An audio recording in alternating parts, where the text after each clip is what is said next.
As we all know, Marathon has been a colossal failure and all of Bungie is still hurting because of that decision. However, the voice director is saying that people just want to hate and that the players should speak with their wallet instead of rooting for a project to fail. But before we get into that, my name is Isaac. If you could drop a like, comment, and subscribe, that would be fantastic. Now, without further ado, let's begin. Now, the funny thing about this article is that the people have spoken with their wallet.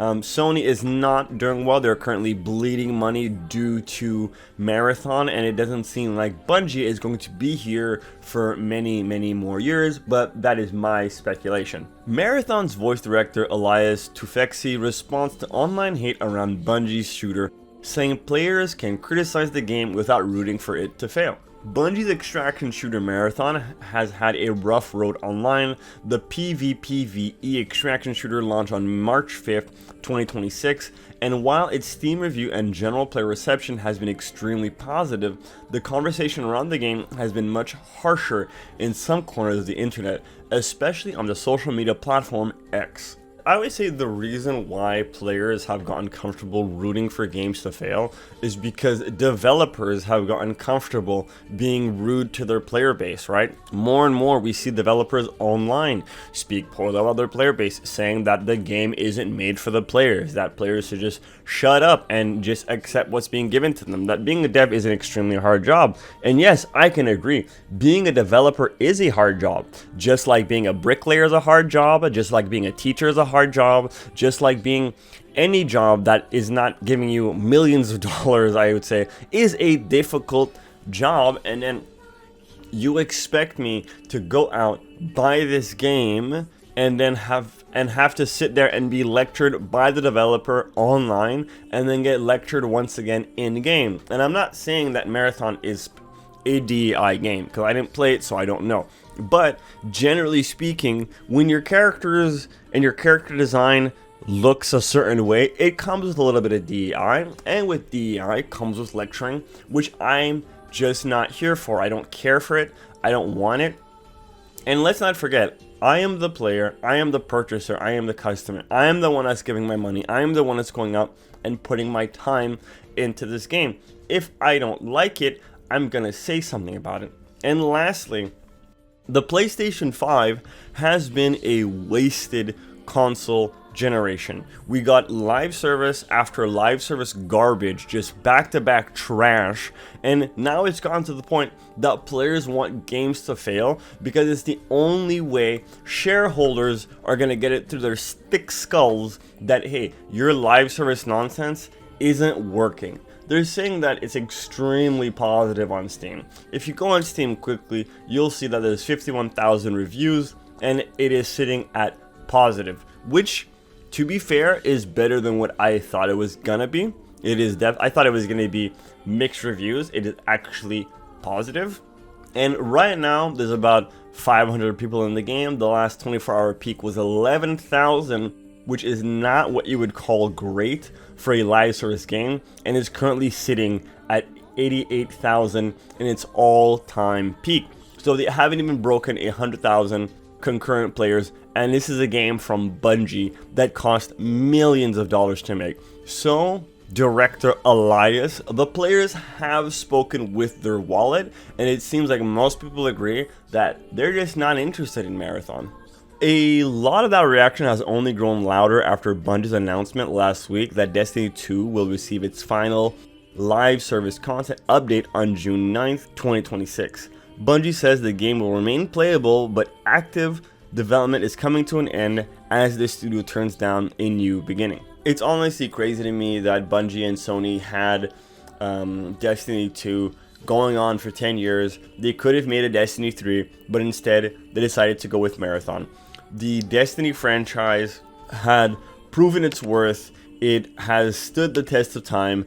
People like the universe, they like the character, they like the design, they like the vibe of the game. And what do? Let's go in a completely different direction. Let's shut down something everybody loves, and you're gonna tell the players to shut up. I mean, this is not the way you make money or keep games alive. Marathon's voice director, Elias Tufekci, calls out players rooting for Bungie's game to fail.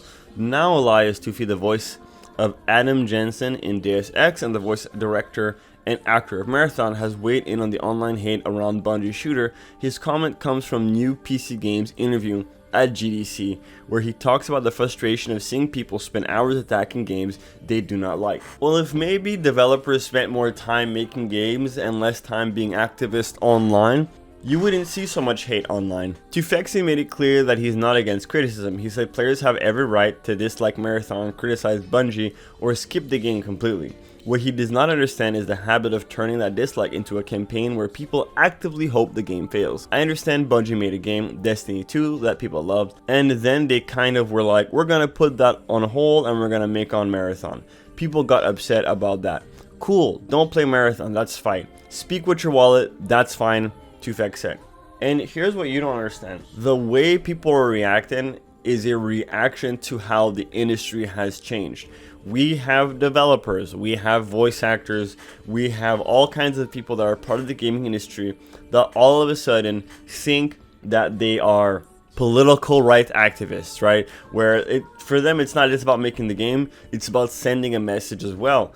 And while you're working on these games, you're taking up time, space, and money that could be allocated to a game that people are actually gonna like. So once again, this is an attack against the shareholders, because the only way we're gonna see a change is if we destroy these games completely, so that the shareholders can understand that we do not want these games anymore. We want video games that are a video game first. And you see right here, this is one thing that infuriates me, right? So Elias pushes back on people posting hate and memes for hours, including comments calling Marathon Conqueror 2.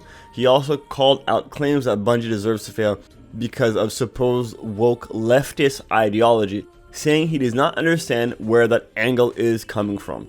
Buddy, if you're in the games industry and you don't know where this rhetoric of people being upset of woke leftist ideology just shows to what extent you are ignorant and out of touch with the gaming community. And this is why you will never understand your audience. This is why you'll never understand the hatred. Is because you can't even admit that there's a problem. You just see it and you call it hate when people have been calling this out for years. We are tired of the woke leftist ideology in video games. I don't want right-wing ideology. I don't want left-wing ideology. I just want a video game. And for whatever reason, developers, voice actors, and directors just can't understand this or will admit that it's a problem in the industry. And until they do, they will continue to fail. But that's going to be it for today's video. Let me know what you think in the comment section down below. While you're down there, don't forget to like, share, favorite, and subscribe, because it puts a smile on my face. Are you in agreement with what I'm saying, or do you think I'm completely off my rocker? Let me know in that comment section. And as always, thanks so much for watching, and I'll see you guys next time. Peace. Let's hit 500 subs.